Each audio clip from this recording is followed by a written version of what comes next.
So guys, जैसा कि हमने पिछले एपिसोड में देखा कि जियो यान ने मिस्टर लाओ से इजिन को बचा लिया था। फिर उसने मुशी के साथ फाइट की और उसे खत्म कर दिया, जिससे वुल्फहेड मर्सेनरी ग्रुप भी खत्म हो गया। और अब इजिन के किंगशांग टाउन पर से खतरे के काले बादल हट गए थे और जियो यान भी इजिन के साथ वहां से निकल गया था। फिर अब हमें दिखाया जाता है कि इजिन जियो यान को लेकर मेडिसिन वैली में जाती है, जो एक बहुत ही खूबसूरत जगह होती है जो पहाड़ों में छिपी हुई थी। मास्टर जियो यान को बताते कि इस वैली की ऊर्जा प्योर है, इसीलिए तुम्हें डू मास्टर यानी थर्ड लेवल पर पहुंचने में मदद करेगा। ये जिन जियो यान से कहती है कि क्या तुम्हें ये जगह पसंद आई। जियो यान कहता है कि वास्तव में ये जगह अलग और दुर्गम है और तुमने ये जगह कैसे ढूंढी। ये जिन बताती है कि मैं भी इस जगह के बारे में नहीं जानती थी। अगर लेन ने इस जगह को नहीं खोजा होता और अभी मैं यहाँ कुछ जड़ी बूटियां लेने आई हूँ जिनका रेनबो पॉइजन बुक में वर्णन है। जियो यान कहता है कि मैं भी अपनी कल्टीवेशन और मेडिसिन पर यहाँ काम कर सकता हूँ। ये जिन उसे अपने साथ वहाँ मौजूद घर में लेकर जाती है और उसे बताती है कि यह जगह छोटी है, पर क्या तुम यहाँ एडजस्ट कर लोगे। जियो यान कहता है कि जब तक तुम मेरे साथ हो मुझे कोई प्रॉब्लम नहीं है। ये जिन कहती है कि तुम कैसी नॉनसेंस जैसी बातें कर रहे हो और मुस्कुराते हुए अंदर चली जाती है। जियो यान अब वहीं रहने लगता है और कल्टीवेशन करने लगता है। ये जिन भी वहाँ मेडिसिन कलेक्ट कर रही होती है। जियो यान भी ये जिन की जड़ी बूटियाँ इकट्ठा करने में मदद करता है। जियो यान को पसीना आने लगता है तो ये जिन उसे रुमाल देती है। फिर जब वो साथ में बैठकर खाना खा रहे थे तो ये जिन को चक्कर आने लगते हैं। जियो यान उसे पकड़ लेता है और कहता है कि तुम्हें क्या हुआ।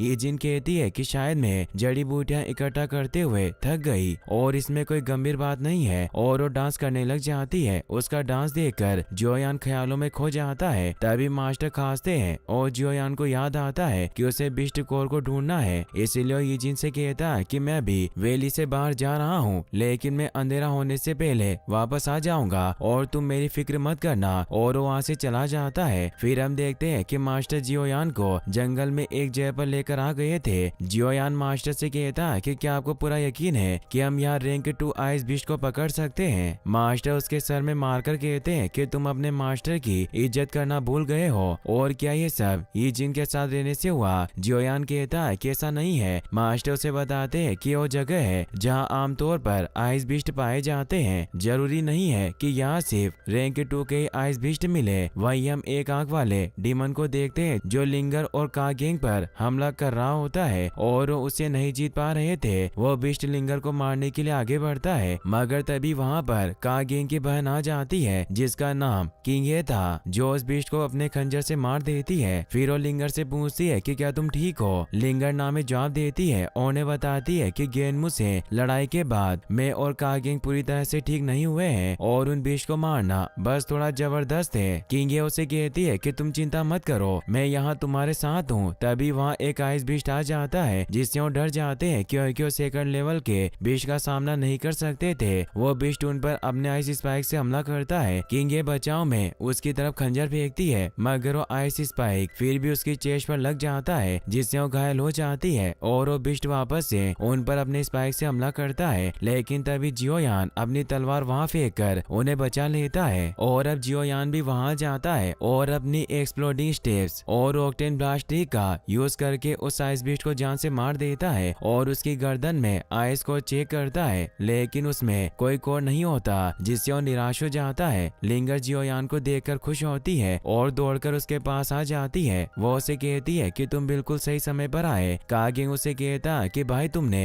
एक बार फिर हमारी जान बचाई, तुम बहुत धर्मी हो। और फिर उसे अपनी बहन किंगे से मिलवाता है और अपनी बहन को बताता है कि वही जियो यान है जिसने हमें गेनमू से बचाया था। किंगे जियो यान से मिलकर खुश होती है। कागेंग जियो यान से पूछता है कि तुम यहाँ क्या कर रहे हो। जियो यान कहता है कि मैं यहाँ रैंक 2 बिस्ट की तलाश कर रहा हूँ, मुझे आइस स्कोर हासिल करना है, मगर मुझे अभी तक आइस स्कोर नहीं मिला, पर मुझे तुम्हारी मदद करके अच्छा लगा। किंगे अपने लॉकेट को जियो यान को देती है और उसे बताती है कि आइस बिस्ट का मैजिक कोर है और तुम इसे ले सकते हो क्योंकि तुमने हमारी जान बचाई, तुम इसे धन्यवाद के रूप में रख सकते हो। जियो यान उन्हें थैंक्स कहता है। फिर हम देखते हैं कि जियो यान जल्दी से वापस मेडिसिन वैली में ये जिन के पास आता है और उसे बताने लगता है कि मुझे रैंक 2 मैजिक कोर मिल गया और अगर हमें आइस आर्ट पिल और पाथ प्रोटेक्शन पिल की सामग्री मिल जाए तो इससे मैं अपनी पर्पल फ्लेम को कंट्रोल कर सकता हूँ। तभी जियो यान देखता है कि जिन नीचे बेहोश पड़ी हुई है मगर मास्टर उसे पास जाने से रोकते हैं और बताते हैं कि इस लड़की की स्थिति बहुत गंभीर है, ये वो है फुल पॉइजन बॉडी के असर में है। जियोयान पूछता है कि ये क्या है, तो मास्टर बताते हैं कि कल्टीवेटर अपनी ताकत को बढ़ाने के लिए जहर पर निर्भर करता है, लेकिन जब उसकी बॉडी जहरीली ऊर्जा को बनाए नहीं रख पाती तो जहर उन्हें धीरे धीरे अंदर से जलाने लग जाता है, जिससे इसकी धीरे धीरे मृत्यु हो जाएगी। जियोयान को भी याद आता है कि आज दिन में उसे चक्कर आए थे और अपने मास्टर से पूछता है कि क्या इस बीमारी को ठीक किया जा सकता है। मास्टर नामे जवाब देते हैं और कहते हैं कि बहुत मुश्किल है। फिर हम देखते हैं कि ईजिन की जब आँख खुलती है तो अपने पास जियोयान को देखकर खुश होती है, मगर वो खुद को बेड पर देखकर उससे पूछती है कि क्या तुमने मुझे टच किया। जियोयान कहता है कि मैंने ऐसा नहीं किया, अगर मैं तुम्हें टच करता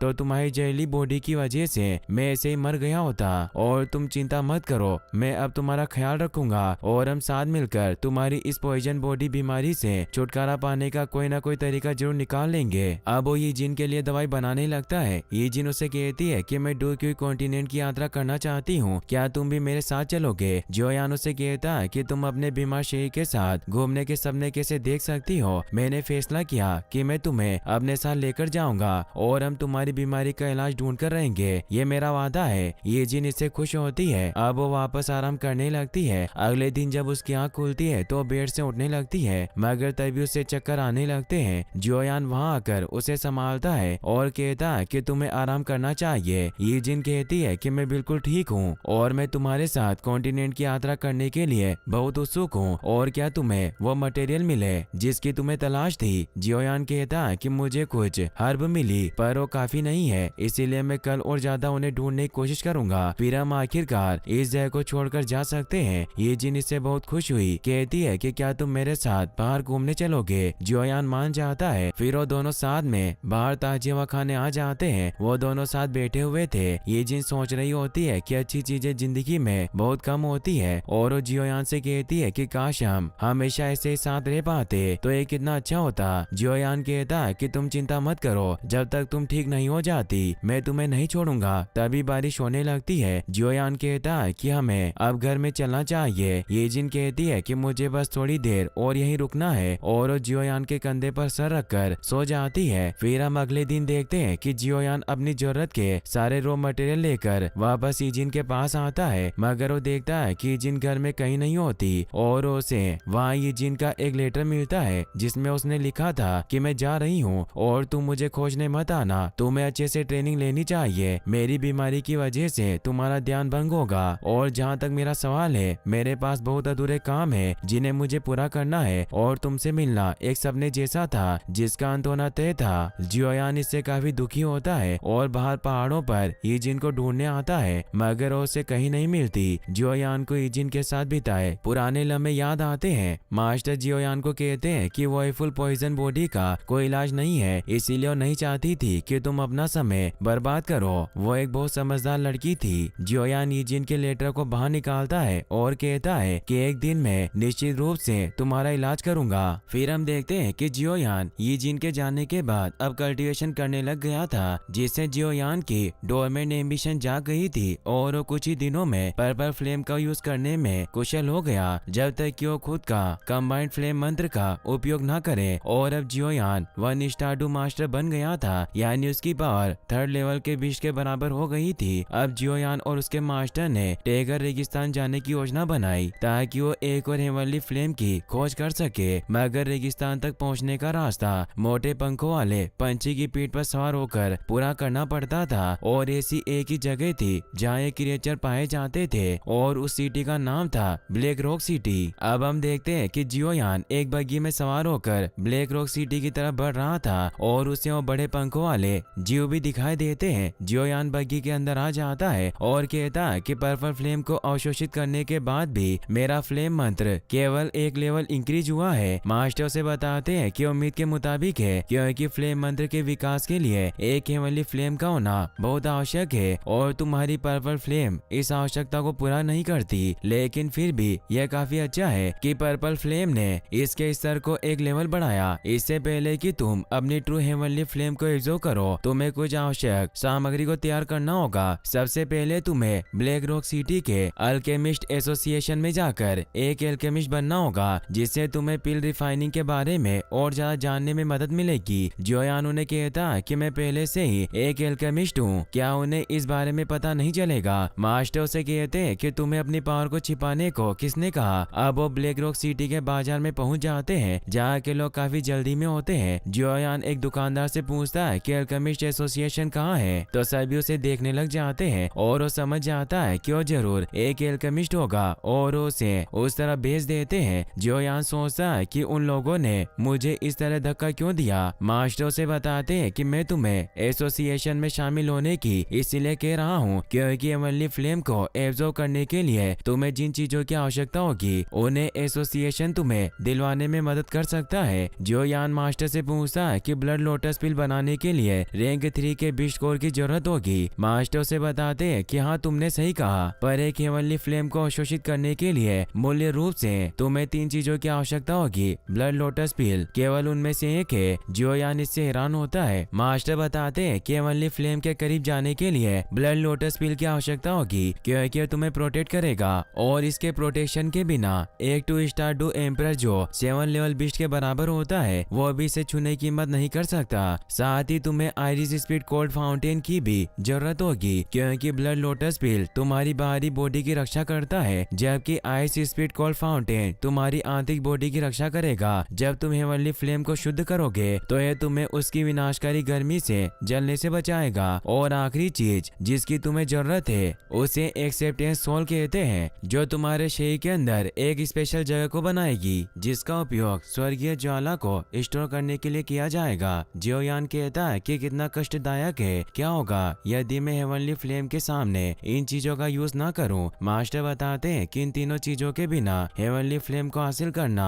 मरने जैसा है, लेकिन तुम्हें एक्सेप्टेंस सोल की चिंता करने की कोई जरूरत नहीं है। मेरे पास कुछ पुर्जे हैं जब मैं फ्लेम्स की तलाश किया करता था और अब तुम्हें ब्लड लोटस पिल के लिए रैंक 3 बिस्ट कोर और आइस स्पीड कोल्ड फाउंटेन की आवश्यकता होगी। जियोयान कहता है कि मैं उन्हें खोजने की कोशिश करूंगा। तभी उसे एल्केमिस्ट एसोसिएशन दिखाई देता है जो काफी विशाल था। जियोयान उसके अंदर चला जाता है मगर 2 गार्ड उसे रोक लेते हैं और कहते हैं कि क्या बच्चे तुम्हारे पास अंदर जाने के लिए ट्यूटर का सिफारिश लेटर है। जियोयान कहता है कि कौन सा सिफारिश लेटर। तभी वहाँ एक लड़की आती है जिसका नाम लिनफी था और वो अपने मास्टर आओतू के साथ वहाँ आई थी जो ब्लैक रॉक सिटी के टॉप एल्केमिस्ट में से एक है। लिनफी जियोयान को देखती है पर वो उसे भाव नहीं देती क्योंकि वो आज यहाँ एल्केमिस्ट एग्जाम को देने आई थी। मास्टर आओतू जब जियोयान को देखते हैं तो उन्हें अजीब सा लगता है और अंदर जाने लगते हैं। लिनफी अपने मास्टर से पूछती है कि आप उस लड़के के प्रति इतने विनम्र क्यों थे। मास्टर उसे बताते हैं कि उस लड़के में कुछ अलग तो जरूर है। सैनिक जियोयान से पूछते हैं कि क्या तुम्हें अपना रिकमेंडेशन लेटर मिल गया। जियोयान उन्हें बताता है कि मेरे पास कोई लेटर नहीं है। तो जियोयान से पूछते हैं कि तुम्हारा मास्टर कौन है। जियोयान बताता है कि मेरे मास्टर याओ लाओ है। तभी वहाँ एक लड़का आता है जिसका नाम शिंग होता है जो जियोयान को कहता है कि हमने याओ लाओ का नाम कभी नहीं सुना, आजकल बहुत डोंगी गुरु आ रहे हैं। तो जियोयान उसके सर पर आग लगा देता है। सैनिक देखते हैं कि जियोयान ने कंडेंस्ड फायर का यूज किया था यानी वो 4थे लेवल का एल्केमिस्ट है। मगर जियोयान उन्हें कहता है कि मैं लेवल 4 का एल्केमिस्ट नहीं हूँ, पर क्या मैं अंदर प्रवेश कर सकता हूँ। और अब वो जियोयान की पावर की वजह से उसे अंदर प्रवेश करने दे देते हैं। अंदर एसोसिएशन हॉल में प्रतियोगिता स्टार्ट होने वाली थी इसीलिए सभी स्टूडेंट तैयार थे मगर वहाँ जू मई नाम की स्टूडेंट अभी तक नहीं आई थी। इसीलिए आओ तो फुलेन से पूछते क्यों कहाँ है और अभी तक क्यों नहीं आई। एग्जाम स्टार्ट होने में कुछ ही समय शेष बचा है। फुलेन कहते हैं क्यों बिल्कुल तैयार है, तुम चिंता मत करो। आओ तो कहते हैं कि 10 मिनट बचे हुए हैं और आप प्रेसिडेंट है मगर फिर भी इस एग्जाम को पोस्टपोन नहीं करा सकते। तभी जियोयान वहाँ जाता है। फुलेन उससे पूछते हैं कि क्या तुम भी यहाँ एल्केमिस्ट एग्जाम में हिस्सा लेने आए हो। जियोयान उन्हें प्रणाम करता है। आओ तो फुलेन को बताते हैं कि वही लड़का है जो मुझे काफी अलग लगा और मैंने आपको पहले इसके बारे में बताया था। जियोयान उन दोनों मास्टर से कहता कि मैं आज एल्केमिस्ट टेस्ट के अलावा भी आपसे एक रिक्वेस्ट करना चाहता हूँ कि मुझे कुछ इंग्रेडिएंट को हासिल करने में एसोसिएशन की मदद चाहिए। दोनों मास्टर हंसते हैं और कहते हैं कि तुम्हें एसोसिएशन के सोर्सेज का यूज करने के लिए हमें पहले देखना होगा कि क्या तुम एग्जाम को पास कर पाते हो या नहीं। तभी आज जू में भी आ जाती है जिसे देखकर बाकी स्टूडेंट कहते हैं कि वाकई में खूबसूरत है। लिनफी को उससे जलन होती है और वो उसे कहती है कि तुम हमें हमेशा लेट आती हो, मगर वो उसकी बातों पर ध्यान नहीं देती और अपनी डेस्क पर चली जाती है। लिनफी उसे कहती है कि पिछली बार की तरह अगर तुम इस बार भी फेल हो जाओ तो कोई बात नहीं, पर तुम मुझे विचलित मत करना। जूमई उसे कहती है कि मुझसे ज्यादा तुम्हारी फेल होने की संभावना है और तुम रोते हुए मास्टर के पास मत जाना। इससे लिन को गुस्सा आ जाता है। फूलेन उनके झगड़े को देखते हुए कहते हैं कि अब बस करो और जियोयान को भी एक डेस्क लेने को कहते हैं। अब वो एग्जाम स्टार्ट करते हैं। सभी स्टूडेंट एलिक्सिर पिल बनाने लग जाते हैं। मास्टर उन्हें कहते हैं कि सामग्री की कोई चिंता नहीं, बस तुम सभी अपना बेस्ट एलिक्सिर बनाने पर ध्यान दो। एलिक्सिर का ग्रेड इस टेस्ट में कोई मायने नहीं रखता, बस इसका फॉर्मेशन अच्छा होना चाहिए और आधे घंटे में ये टेस्ट खत्म हो जाएगा। जियोयान भी एलिक्सिर बनाने लग जाता है। आओतू को पता चलता है कि जियोयान सिर्फ 19 साल का है, जिससे वो हैरान होते हैं क्योंकि वो दोनों लड़कियों से भी थोड़ा छोटा था। वो सोचते हैं कि अगर इसे प्रथम श्रेणी का एल्केमिस्ट बनना है तो इसे 17 साल की उम्र में डू प्रैक्टिशनर होना होगा। और वो फुलेन से कहते हैं कि क्या इस लड़के के पास इतनी पावर हो सकती है। फुलेन जियोयान से कहते हैं कि अगर तुम पास नहीं हुए तो चिंता मत करना, तुम्हारे पास अभी भी ट्रेन होने के लिए बहुत समय है। लिनफी और जूमई एक दूसरे को चिढ़ाने के लिए तेजी से एलिक्सिर पिल बनाने लग जाती है और अब समय समाप्त हो जाता है। दोनों मास्टर सभी की पिल को चेक करने लगते हैं। जूमई और लिनफी टेस्ट में पास हो जाती है, मगर जब फुलेन जियोयान का पिल देखते हैं वो वाइटल ब्रेथ पिल था जो बहुत ही हाई क्वालिटी का था, जिससे मास्टर दंग रह जाते हैं और सभी से कहते हैं कि जियोयान ने भी इस एग्जाम को पास कर लिया है। इससे लिनफी और जूमई भी हैरान होती है। फुलेन कहते हैं कि दोनों लड़कियां इतने सालों से एक दूसरे से प्रतिस्पर्धा कर रही है और आज इस लड़के ने इन दोनों के भ्रम को दूर कर दिया कि इस दुनिया में बहुत से लोग इनसे ज्यादा सक्षम हैं। जियोयान दोनों मास्टर से कहता है कि मुझे क्षमा करे, पर क्या मैं दूसरी लेवल की एल्केमिस्ट परीक्षा को भी शुरू कर सकता हूँ। दोनों मास्टर हैरान होते हैं और लिनफी जियोयान के पास आकर उसे कहती है कि छोटे लड़के, तुम्हें क्या लगता है कि टियर 2 की एल्केमिस्ट परीक्षा को पास करना बच्चों का खेल है? इसमें जीतने के लिए न केवल तुम्हें टियर 2 की पिल बनानी होगी, बल्कि तुम्हारा कल्टीवेटर लेवल भी डू मास्टर पर होना चाहिए। और क्या तुम उस स्तर पर हो? जियोयान उसे कहता है कि मैं बस इस एग्जाम को आजमाना चाहता हूँ, मैं इसमें पास हूँ या नहीं इससे कोई फर्क नहीं पड़ता।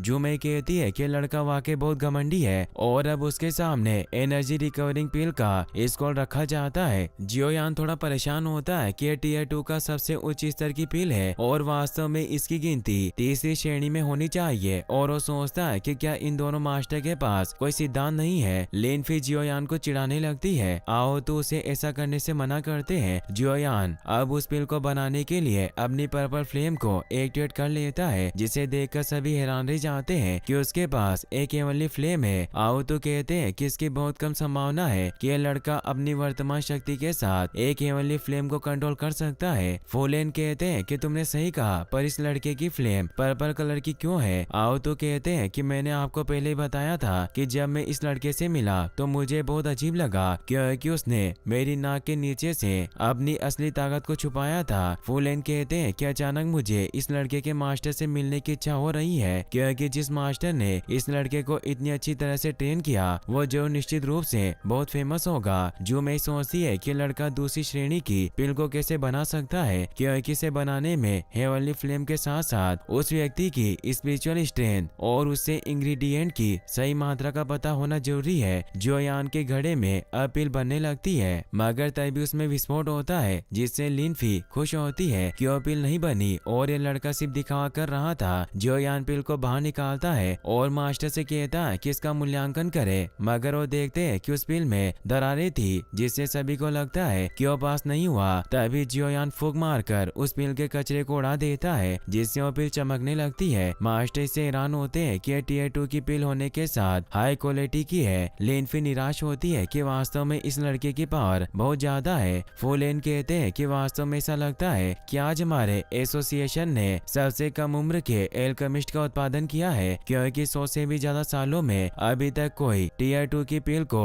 इतनी कम उम्र में नहीं बना पाया। जियोयान मास्टर से कहते हैं कि क्या आप मुझे कुछ सामग्री उपलब्ध करवा सकते हैं जिसके बारे में मैंने पहले आपसे कहा था। फुलेन कहते हैं कि तुम्हें क्या चाहिए, बस मुझसे पूछो और हम तुम्हें वो प्रदान करेंगे। जियोयान कहता है कि मुझे रैंक 3 मैजिक बिस्ट कोर और आइस स्पीड कोल्ड फाउंटेन की सख्त जरूरत है। फुलेन थोड़े परेशान होते हैं और कहते हैं कि 3 रैंक बेस्ट कोर का मिलना मुमकिन है, लेकिन आइस स्पीड कोल्ड फाउंटेन का नहीं। और वो जियोयान से कहते हैं कि हमें अकेले में चलकर बात करनी चाहिए, और दोनों मास्टर उसे अपने साथ ले जाते हैं। लिनफी जो मैं से कहती है कि तुमने कहा था कि हमारे शहर की ब्लैक रॉक की यंगर जनरेशन में तुमसे आगे कोई नहीं निकल सकता, पर वो लड़का तुमसे बहुत आगे है, और तुम्हारा ये भी कहना था कि तुम्हें एक प्रेमी की तलाश है। जो मैं कहती है कि तुमने सही कहा, पर वो लड़का ब्लैक रॉक से नहीं है। लिनफी कहती है कि जियोयान बहुत टैलेंटेड है और वाकई तुम दोनों की जोड़ी बहुत अच्छी बनेगी। जो मैं कहती है कि मुझे उसमें कोई दिलचस्पी नहीं है, और अगर तुम उसे पसंद करती हो तो उसे प्राप्त कर सकती हो। लिनफी से खुश होती है और वहाँ से चली जाती है। जो मैं को उस पर बहुत गुस्सा आता है, और इसी के साथ ये एपिसोड यहीं पर खत्म हो जाता है। गाइस, आपको ये वीडियो कैसा लगा मुझे कमेंट बॉक्स में जरूर बताएं, और इस वीडियो को लाइक और चैनल को सब्सक्राइब करने के लिए आपका तहे दिल से शुक्रिया।